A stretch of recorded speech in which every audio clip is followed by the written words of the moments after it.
അള്ളാഹു ഇല്ലാത്തൊരു ലോകം പരിചയപ്പെടുത്തി തുടങ്ങിയപ്പോഴേക്ക് ധാർമ്മികമായി നമ്മുടെ കേരളം തലകുത്തനെ നിൽക്കുന്നു.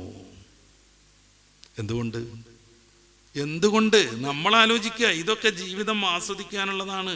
അവരുടെ പ്രധാനപ്പെട്ട ഒരു നേതാവാണ് മൈത്രേയൻ, അവരുടെ തലമൂത്തൊരു നേതാവ്. ആള് പറയണ എന്താണ്? കഞ്ചാവ് അനുവദിക്കണം എന്നാണ്, ആരോഗ്യപരമായി അത് ഉപയോഗിക്കാൻ പഠിപ്പിക്കണം എന്നാണ്. അപ്പം ഇനി സ്കൂളിലൊക്കെ ഒരു പാഠം വന്ന് കഞ്ചാവ്, എന്നിട്ട് അതെങ്ങനെ ഉപയോഗിക്കേണ്ടത് ആരോഗ്യപരമായിട്ട്.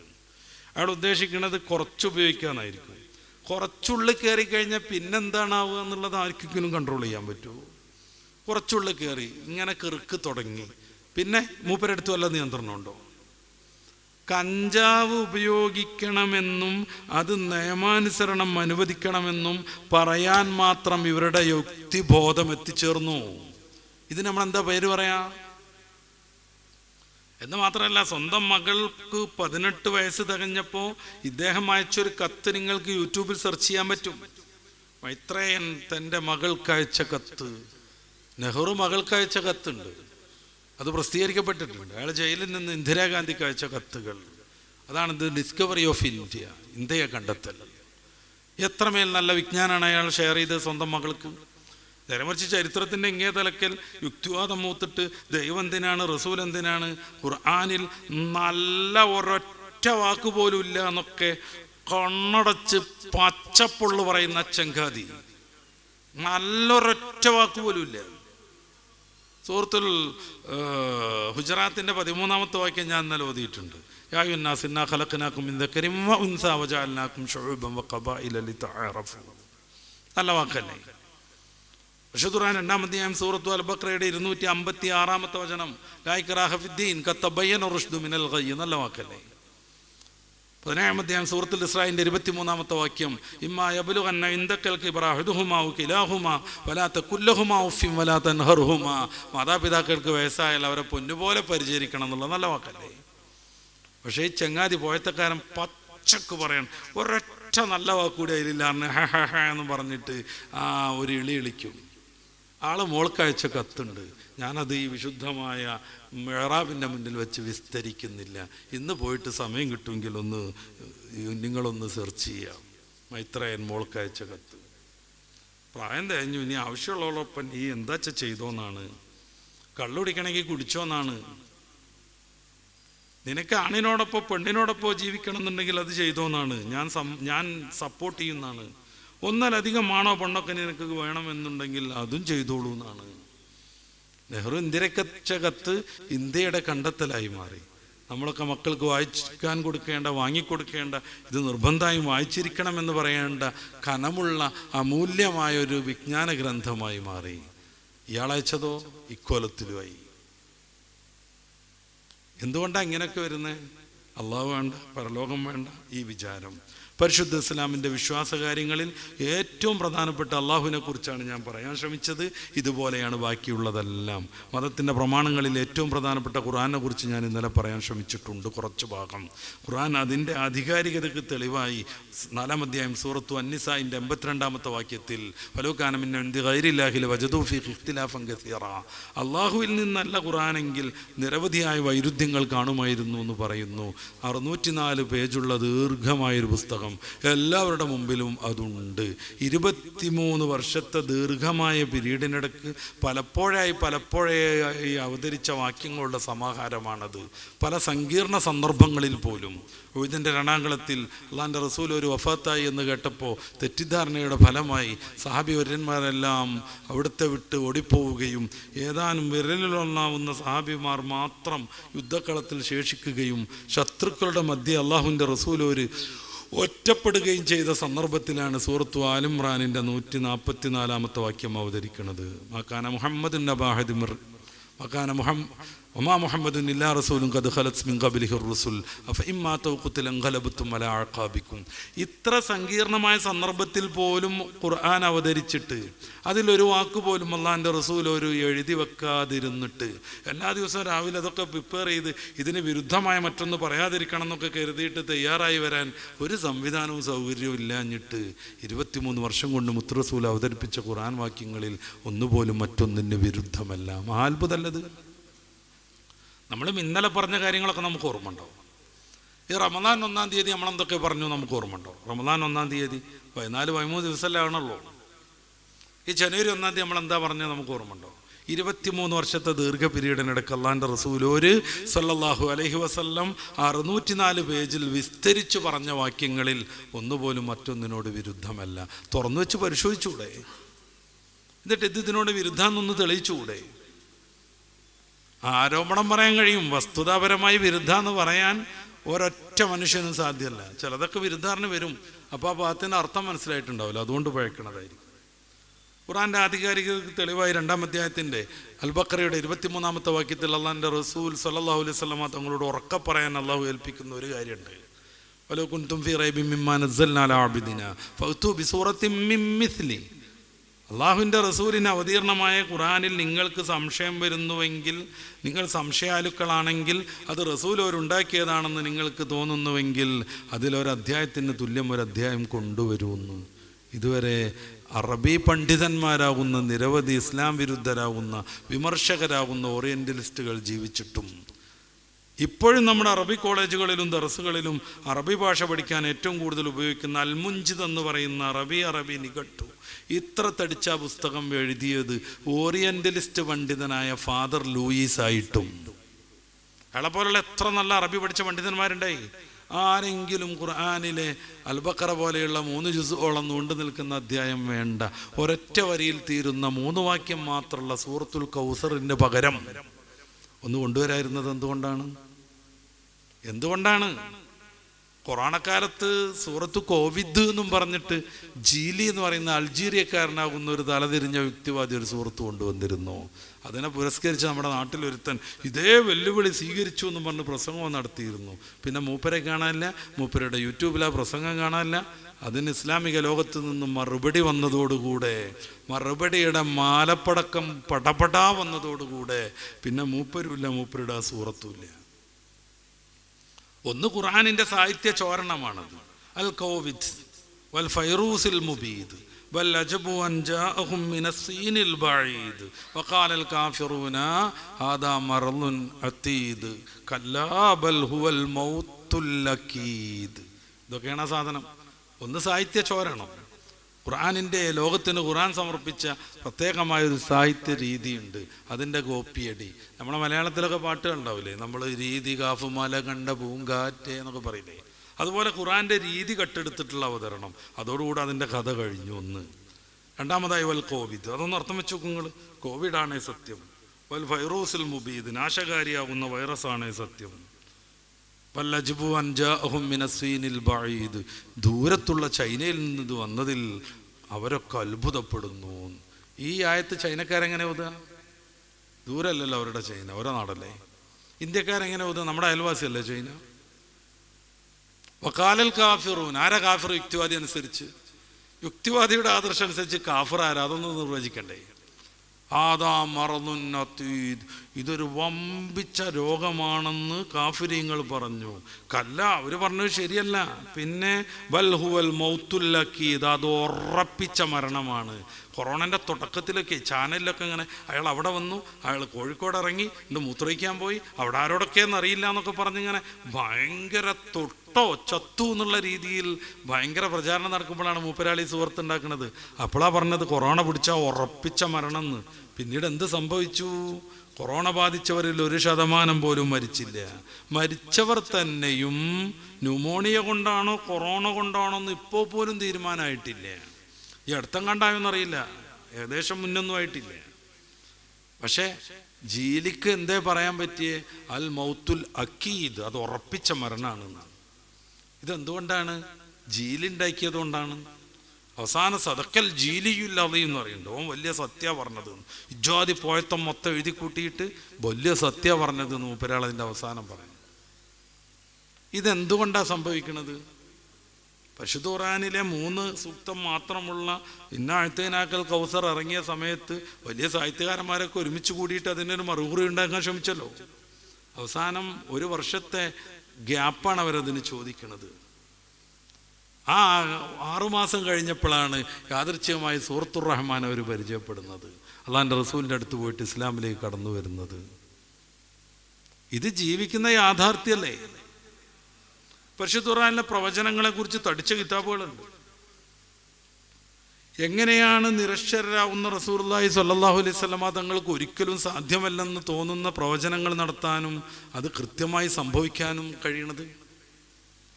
വേഗം മനസ്സിലാക്കാൻ. തബ്ബത് യദാ അബീ ലഹബ്, അബൂ ലഹബ് നശിച്ചിരിക്കുന്നു, വതബ്ബ, അത് സംഭവിച്ചിരിക്കുന്നു എന്ന് ഖുർആൻ പ്രവചിക്കുകയാണ്. അബൂ ലഹബ് ജീവിച്ചിരിക്കുന്ന കാലാണ്. ആ ചങ്ങാതിക്ക് മുസ്ലിമായിട്ട് അഭിനയിച്ചൂടായിരുന്നോ? നോക്കുങ്ങൾ, ഖുർആൻ പറഞ്ഞു അബൂ ലഹബ് നശിച്ചു, അത് സംഭവിച്ചു കഴിഞ്ഞു. ഈ പ്രവചനത്തെ പൊളിക്കാൻ വേണ്ടി അയാൾക്ക് മുസ്ലിമായി അഭിനയിച്ച് മുനാഫിക്കായിട്ട് ആണ് മരിച്ചുപോയാൽ പോരെ? പക്ഷെ അയാൾക്ക് അതിന് സാധിച്ചോ? വേണ്ട. വമ്രത്തുഹു ഹമ്മാലത്തുൽ ഹത്തബ്, അദ്ദേഹത്തിൻ്റെ ഭാര്യ അവളും നശിച്ചു എന്ന് ഖുർആൻ പറയുന്നു. ഈ പെണ്ണിനെങ്കിലും ഉമ്മു ജമീലേക്കെങ്കിലും ഇസ്ലാമിലേക്ക് ഞാൻ വന്നു എന്നും പറഞ്ഞ് വന്നിട്ട് ഇസ്ലാമിലേക്ക് വന്നാൽ പിന്നെ നശിച്ചു എന്ന് പറയാൻ പറ്റുമോ? അബൂ ലഹബ് ഇസ്ലാം സ്വീകരിച്ചു എന്നാകൊരു പ്രചാരണം വരുന്നു, അയാൾ ഇസ്ലാമിൽ പിന്നെ വരുന്നു, അയാൾ ഇങ്ങനെ നടക്കണ്, അയാൾ നിസ്കരിക്കണ്, നോമ്പെടുക്കണ്. ഉള്ളുകൊണ്ട് ഉണ്ടാവട്ടെ ഉണ്ടാവാതിരിക്കട്ടെ. ഈ പ്രവചനത്തെ, ഖുർആനിനെ കണ്ണിലെണ്ണയിട്ട് എന്തെങ്കിലും ഒരു വിമർശനം നടത്തി തോൽപ്പിക്കാൻ പറ്റുമെന്ന് എല്ലാ സാഹിത്യ വല്ലഭന്മാരും കഠിനാധ്വാനം ചെയ്യുന്ന ആ കാലഘട്ടത്തിൽ എന്തേ അബൂ ലഹബിനോ അബൂ ജഹലിനോ ഉത്തുബയ്ക്കോ ഷൈബക്കോ അന്നുള്ള രാക്ഷസന്മാരാകുന്ന ബുദ്ധി വൈഭവമുള്ള ആളുകൾക്ക് ആർക്കെങ്കിലും ഒന്ന് തോന്നി അബൂ ലഹബിനെ പറ്റി ഇങ്ങനെ പ്രവചനം നടത്തി ആൾ നശിച്ചിരിക്കുന്നു എന്ന്? നമുക്ക് മൂപ്പരൊന്ന് കുളിപ്പിച്ചൊരുക്കി ഇസ്ലാമാക്കാം. ശരിക്കും ഇസ്ലാമാവൊന്നും വേണ്ട. പക്ഷേ ഇസ്ലാമിൻ്റെ ഖുർആനിൻ്റെ ആ പ്രവചനം അതോടെ തെറ്റുമായിരുന്നു. പക്ഷെ അബൂ ജഹലിൻ്റെ ജീവിതം പിന്നെയും കുറേ കാലം ഉണ്ടായിട്ട് സാധിച്ചോ? അതിന് സാധ്യമായില്ല. അയാൾ എങ്ങനെ മരിച്ചു? വയറ് വീർത്ത് പൊട്ടി മരിച്ചു. ദുർഗന്ധം കൊണ്ട് പരിസരത്തേക്ക് പോകാൻ പറ്റിയില്ല. മൂക്കിൻ്റെ പാലം പൊട്ടണ ദുർഗന്ധം വന്നു. എങ്ങനെയും ഇതൊന്ന് കുഴി മൂടണ്ടേ? അവർ ദൂരെ കുഴി കുഴിച്ചു. ദൂരെ, അടുത്തേക്ക് പോകാൻ വയ്യ, മൂക്കിൻ്റെ പാലം പൊട്ടും. പിന്നെ വലിയ കോലെടുത്ത് കെട്ടി കെട്ടി കെട്ടി വലിയ കോലുണ്ടാക്കി. അതുകൊണ്ട് തോണ്ടി തോണ്ടി തോണ്ടി ആ സാധനം കുഴിയിലേക്ക് തട്ടിയിട്ടു. ഇനി കുഴി മൂടലെങ്ങനെ? കൈക്കോട്ടേറ്റ് അടുത്തെല്ലാം പറ്റുമോ? അല്ലാ, തലച്ചോറ് കലങ്ങിപ്പോവും. അജാതി ദുർഗന്ധം. അവർ ദൂരന്ന് കല്ലെറിഞ്ഞു. ദൂരന്ന് കല്ലെറിഞ്ഞ് എറിഞ്ഞെറിഞ്ഞെറിഞ്ഞ് അവർ ആ കുഴി മൂടി. ഓ, എങ്ങനെ നശിച്ചു അയാൾ! മാനം കെട്ട് ദുർഗന്ധം കൊണ്ട് കൂട്ടുകാർക്ക് പോലും ഒന്ന് അടുത്ത് ചെല്ലാൻ പറ്റാത്ത വിധം അയാൾ നശിച്ചുപോയി. ഈ പ്രവചനം പൊളിക്കാൻ എത്ര സുഖമുണ്ടായിരുന്നു! അബൂ ലഹബിന് മുസ്ലിമായി അഭിനയിച്ചാൽ മാത്രം മതിയായിരുന്നു. സാധിച്ചു അയാൾക്ക്. എന്തുകൊണ്ട്? അത് സർവകാലത്തെയും കൃത്യമായി അറിയുന്ന റബ്ബിൻ്റെ വാക്കാണ്. തബ്ബത് അബീ ലഹബ്. അവിടെ തന്നെ 3-4 പ്രവചനമുണ്ട്, വിശദീകരിക്കാൻ എനിക്ക് സമയമില്ലാത്തതുകൊണ്ട്. വമ്രത്തുഹു, ആളുടെ ഭാര്യ എന്ന് പറയണതിന് പകരം ഉസ്രത്തുഹു എന്ന് പറഞ്ഞുകൂടാ, അയാളുടെ കുടുംബം എന്ന് അഹ്ലുഹു എന്ന് പറഞ്ഞുകൂടായിരുന്നു. കാരണം അയാളുടെ 2 മക്കളായിരുന്നു മുത്ത് റസൂൽ സല്ലല്ലാഹു അലൈഹി വസല്ലമ തങ്ങളുടെ പ്രിയപ്പെട്ട 2 മക്കളെ കല്യാണം കഴിച്ചത്. ഈ ആയത്തിറങ്ങിയോടുകൂടെ അവർ വന്ന് റസൂലിൻ്റെ മുമ്പിലേക്ക് ഭാര്യമാരെ തള്ളി. ഒരു പിതാവിന് സഹിക്കാൻ പറ്റുന്ന എല്ലാ പരീക്ഷണവും മുത്ത് റസൂൽ സഹിക്കണമെന്ന് റബ്ബിൻ്റെ തീരുമാനം ഉണ്ടായിരുന്നു. അതുകൊണ്ട് സ്വന്തം മക്കൾ ഈ വിവാഹമോചിതകളാവുമ്പോൾ പിതാവിന് അനുഭവിക്കുന്ന ആ ഒരു വിഷമം കൂടി അള്ളാഹിൻ്റെ റസൂൽ അതുവഴി സഹിച്ചു. റസൂലിനെ ആക്ഷേപിച്ച് പറഞ്ഞു അതിൽ ചെറിയ ആള്. ആ സമയത്ത് അള്ളാഹുവിൻ്റെ റസൂൽ സല്ലല്ലാഹു അലൈഹി വസല്ലമ തങ്ങൾ അല്ലാഹുമ്മ സല്ലിത്ത് അലൈഹി കൽബം മിൻ കിലാബിക, ഒരു ഇൻസ്ര ജന്തുവിന് ഇദ്ദേഹത്തിന് മേലിൽ നീ അധികാരമേൽപ്പിക്കണമെന്ന് ദ്വാർന്നു. ആ യാത്രയിൽ ഈ ചങ്ങാതി മരിച്ചു, സിംഹം പിടിച്ചിട്ട്. പിന്നെ 2 മക്കളുണ്ട്. റസൂലിനെ അത്രമേൽ ഉപദ്രവിച്ച് റസൂലിൻ്റെ മുന്നിലേക്ക് സ്വന്തം മക്കളെ തലാക്കും ചൊല്ലിയിട്ട് വാപ്പാനാക്ഷേപിച്ച് സൂറത്തിറക്കിയല്ലേ എന്നും പറഞ്ഞ് കൊണ്ടുപോയി ഉപേക്ഷിച്ച ഈ ടീമിനെ കൂടെ ഉൾക്കൊള്ളിച്ചിട്ട് അവരുടെ ഉമ്മ ഹമ്മാലത്തുൽ ഹത്തബ് എന്ന് പറയുന്നതിന് പകരം ഉസ്രത്തുഹു, അവരുടെ കുടുംബവും നശിച്ചു എന്നോ, അഹ്ലുഹു, അവരുടെ കുടുംബം ഒന്നിച്ച് നശിച്ചു എന്നോ ഒക്കെ അവർ റസൂൽ സല്ലല്ലാഹു അലൈഹി വസല്ലമ തങ്ങൾക്ക് സൂറത്തുൽ മസദിൽ പറയാമായിരുന്നു. പക്ഷെ പറഞ്ഞതെങ്ങനെയാണ്? തെരഞ്ഞു പിടിച്ചിട്ട് അബൂ ലഹബ് മരിച്ചു, അയാളുടെ ഭാര്യയാകുന്ന ഹമ്മാലത്തുൽ ഹത്തബാകുന്ന ആ പെണ്ണും നശിച്ചു എന്നാണ്. എന്തുകൊണ്ട് മക്കളെ കുറിച്ച് പറഞ്ഞില്ല? എത്ര സുഖമായിരുന്നു അങ്ങനെ പറഞ്ഞിട്ടുണ്ടേ. പ്രത്യേകിച്ച് പെണ്ണ് ചെയ്തതിനേക്കാളൊക്കെ ദ്രോഹം സ്വന്തം മക്കൾ അള്ളാൻ്റെ റസൂലിൻ്റെ മുന്നിൽ കൊണ്ടുപോയി തള്ളിടുക എന്ന് മാത്രമല്ല, ആക്ഷേപിച്ച് പറഞ്ഞു പോകുന്ന ഈ ടീമിന് കൂടെ കൂട്ടിയിട്ട് അയാളുടെ കുടുംബവും നശിച്ചു എന്ന് എന്തുകൊണ്ട് റസൂലുള്ളാഹി സ്വല്ലല്ലാഹു അലൈഹി വസല്ലമ തങ്ങളുടെ തിരുവചനത്തിലൂടെ പരിശുദ്ധ ഖുർആൻ അവതരിച്ചില്ല? നമുക്ക് കൗതുകം തോന്നും. ഇത് നുബുവത്തിൻ്റെ ഏകദേശം ഫസ്റ്റിലാണ്. ഈ സംഭവം നടക്കുന്ന നുബുവത്തിൻ്റെ ഫസ്റ്റിലാണ്. എന്നുവെച്ചാൽ റസൂലുള്ളാഹി ആദ്യമായി സഫാ കുന്നിൽ കയറിയിട്ട് തൗഹീദിന്റെ പ്രവചനം നടത്തിയപ്പോഴാണ് അലിഹാദ ജമാഅത്തന തബ്ബല്ലക്ക എന്നൊക്കെ അബൂലഹബ് പറയണത്. കുരുത്തം കെട്ടവനെ ഇതിനാ ഞങ്ങളവിടെ വിളിച്ചു വരുത്തിയത്. അസമയത്താണ് തബ്ബത്ത് യദാ അബീ ലഹബ്, അബൂലഹബ കുരുത്തം കെട്ടവൻ എന്നുള്ള ആയത്ത് ഇറങ്ങുന്നത്. പിന്നീട് അങ്ങകലെ മക്കം ഫത്ഹിന്റെ അന്ന് അപ്പോഴേക്കും എത്ര വർഷമായി എന്നറിയോ? ഏകദേശം 10, 21, 22 വർഷമായി. ഈ 2 മക്കൾ ഇസ്ലാമിലേക്ക് കടന്നു വന്നു. നമ്മളൊന്ന് ആലോചിച്ച് നോക്കുക. റസൂലുള്ളാഹി സ്വല്ലല്ലാഹു അലൈഹി വസല്ലമ തങ്ങൾ അന്നെങ്ങാനും വ ഉസ്റത്തുഹു, അബൂലഹബിൻ്റെ കുടുംബം, വ അഹ്ലുഹു വ ആലുഹു എന്ന് ഇവരെ കൂടെ ഉൾക്കൊള്ളിച്ച് പറഞ്ഞിരുന്നുവെങ്കിൽ ഈ മക്കൾ ഇസ്ലാമിലേക്ക് കടന്നു വരുമ്പോൾ ആ ആയത്ത് വെറുതെ പ്രവചനം തെറ്റിയിട്ട് നമുക്ക് ഓതാനോ പരസ്യമാക്കാനോ പറ്റാത്തൊരവസ്ഥ വരുമായിരുന്നു. പക്ഷെ ആയത്തിറക്കിയത് റബ്ബാണ്, എല്ലാം അറിയുന്ന തമ്പുരാനാണ്. മഹാദാ ഖൗലുൽ ബഷർ, അതൊരിക്കലും മനുഷ്യവചനമേ അല്ല. അതുകൊണ്ട് അമ്മാനത്തുൽ അതബ് എന്ന് മാത്രം പറഞ്ഞു, അബൂലഹബിൻ്റെ കുടുംബത്തെ തീരെ പരാമർശിച്ചില്ല. പരിശുദ്ധ ഖുർആൻ അനന്തമായ വിജ്ഞാനത്തിൻ്റെ ഒരു അക്ഷരസാഗരമാണ്. ഹദീസുകൾ അതുപോലുള്ള മറ്റൊരു വലിയ സംഭവമാണ്. ഇസ്ലാമിൻ്റെ വിശ്വാസം നോക്കിയാലും, ഇസ്ലാമിൻ്റെ ആചാരാനുഷ്ഠാനങ്ങൾ നോക്കിയാലും, ഇസ്ലാമിൻ്റെ പ്രമാണങ്ങൾ നോക്കിയാലും എല്ലാം 100% പെർഫെക്റ്റാണ്. അതുകൊണ്ട് ഇസ്ലാം അഭിമാനമാണ്. അതുകൊണ്ട് ഇസ്ലാം മാത്രം ആഖിറത്തിൽ വിജയിക്കാൻ സ്വീകരിക്കാൻ പറ്റുന്ന ദർശനമാണ്. ഇത് വർഗീയതൊന്നുമല്ല. വർഗീയത എന്നൊക്കെ പറഞ്ഞിട്ടുണ്ടെങ്കിൽ നമ്മുടെ ആദർശം ശരിയാണെന്ന് പറയാലല്ല, മറിച്ച് മറ്റുള്ളവരെ സമ്മതിക്കൂല ഞങ്ങൾ എന്ന് പറയലാണ്, അതിനുവേണ്ടി പ്രവർത്തിക്കലാണ്. ഇസ്ലാം അഭിമാനമാണെന്ന് ഉറക്കെ നമ്മൾ പറഞ്ഞുകൊണ്ടിരിക്കണം. അതുകൊണ്ട് സൂറത്ത് ഫുസ്സിലത്തിൻ്റെ 30-ാമത്തെ വാക്യത്തിൽ ഇന്നല്ലദീന ഖാലു റബ്ബുന അല്ലാഹ്, ഞങ്ങളുടെ റബ്ബ് അല്ലാഹു ആണെന്ന് ഉറക്കെ പറയുന്നവർ, സുമ്മസ്തഖാമു, പിന്നെ ആദർശത്തിൽ ഏത് പ്രലോഭനവും പ്രകോപനവും നേരിട്ടാലും ഉറച്ചു നിൽക്കുന്നവർ, തനസ്സലു അലൈഹിമുൽ മലായിക, അവർക്ക് മലാക്കമാർ അവതരിച്ചു കൊണ്ടിരിക്കും. അല്ലാ തഖാഫു വലാ തഹ്സനു, ടെൻഷൻ അടിക്കരുത്, ഭയപ്പെടരുത്. നഹ്നു ഔലിയാഉക്കും ഫിൽ ഹയാത്തിദ് ദുനിയ വഫിൽ ആഖിറ, ഞങ്ങൾ നിങ്ങളെ ദുനിയാവിലും ആഖിറത്തിലും സഹായിക്കുമെന്നും പറഞ്ഞ് മലാക്കമാർ അവതരിക്കുമെന്ന് ഖുർആൻ പറയുന്നത്. ഈ ഒരു ആദർശധാരയിൽ 100% വിശ്വാസപൂർവം ചേർന്ന് നിൽക്കാൻ, ഇതിനെക്കുറിച്ച് പിന്നെയും പഠിക്കാൻ, വാട്സാപ്പിലും ഫേസ്ബുക്കിലൊക്കെ തോണ്ടിക്കളിക്കുന്ന സമയം ആധികാരികമായ സ്രോതസ്സിൽ നിന്ന് ദീനിനെ മനസ്സിലാക്കാൻ പ്രിയപ്പെട്ട വിശ്വാസികൾ ഒന്നുകൂടെ ജാഗരൂകരാവണമെന്ന് ഓർമ്മപ്പെടുത്തി ഇൻഷാ അല്ലാഹ് അവസാനിപ്പിക്കുകയാണ്. നമ്മുടെ നോമ്പ് തീർന്നുകൊണ്ടിരിക്കുന്ന എല്ലാവർക്കും ബോധം വേണം. മമന ഗസാലി തങ്ങൾ ഹിയാലുമുദ്ദീലൊക്കെ പറയണ നോമ്പ് എന്ന് പറഞ്ഞാൽ കണ്ണ്, കാത്, കാല്, നമ്മുടെ ഒരവയവം കൊണ്ടും ഒരു തെറ്റും ചെയ്യാത്ത നോമ്പാണ്. അപ്പോഴാണ് ഖുർആൻ നോമ്പിൻ്റെ ഫലം എന്ന രീതിയിൽ നമ്മളോട് പറഞ്ഞ സൂറത്തുൽ ബഖറയുടെ 183-ാമത്തെ വാക്യത്തിലുള്ള ലഅല്ലക്കും തത്തഖൂൻ, തഖ്വയിലേക്ക് നമുക്ക് ഉയരാൻ പറ്റുള്ളൂ. തീർന്നുകൊണ്ടിരിക്കണ്, 2 ദിവസം കൊണ്ട് പകുതിയാവും, പിന്നെ ബദരീങ്ങളാണ്ടാവും, കുറച്ച് കഴിഞ്ഞാൽ പിന്നെ ഷോപ്പിങ്ങിൻ്റെ 10ലേക്ക് കയറും. അതിൻ്റെ മുന്നേ ഖുർആനോത്ത് തീർക്കണം, കൂടുതൽ ഊർജ്ജസ്വലരാവണം. ഞാൻ ഇന്നലെ NN കക്കാടിൻ്റെ സഫലമി യാത്രയിലൊരു വരി ഓതി ഇവിടെ കേൾപ്പിച്ചിട്ടുണ്ട്. വരും കൊല്ലം ആരെന്നും എന്തെന്നും എന്നാർക്കറിയാം. അവസാനം അയാൾ അങ്ങനെ തന്നെ പറയണത് അല്ലേ? കാലം ഇനിയും ഉരുളും, വിഷു വരും, വർഷം വരും, തിരുവോണവും വരും, പിന്നെ ഓരോ തളിരിനും പൂ വരും, കായ് വരും. അപ്പം ആരൊക്കെ എന്തൊക്കെയെന്നാർക്കറിയാം.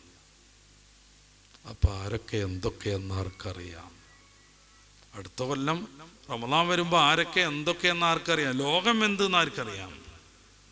അതുകൊണ്ട് എത്തിച്ചേർന്ന ഈ അസുലഭമായ സന്ദർഭത്തെ ഗംഭീരമായി ഉപയോഗപ്പെടുത്തി പ്രാർത്ഥന കൊണ്ടും തൗബ കൊണ്ടും ഖുർആനോത്ത് കൊണ്ടും ദിക്ർ കൊണ്ടും. രാത്രിയൊക്കെ എന്നൊക്കെ പറഞ്ഞാൽ വെറുതെ അങ്ങോട്ടും ഇങ്ങോട്ടും നടന്നിട്ട് സമയം കളയാനുള്ളതല്ല. റമദാൻ്റെ രാത്രിയെക്കുറിച്ച് ലയാലിഹ അൻവറു മിനൽ അയ്യാം എന്നാണ് പണ്ഡിതന്മാർ പഠിപ്പിക്കുന്നത്. രാത്രിക്കാണ് പകലിനേക്കാൾ പ്രഭയുള്ളത് എന്നാണ്. അങ്ങനെ അനുനിമിഷം ഉപയോഗപ്പെടുത്തി റമദാൻ കൊണ്ട് വിജയിക്കാൻ അല്ലാഹു നമ്മയൊക്കെ അനുഗ്രഹിക്കുമാറാവട്ടെ. ഈ ഒരു അർത്ഥത്തിൽ ഈ ഒരു റമദാനിൻ്റെ ഫലമായി മറ്റെല്ലാ നോമ്പുകളും അല്ലാഹു നമ്മിൽ നിന്ന് കബൂലാക്കുമാറാവട്ടെ.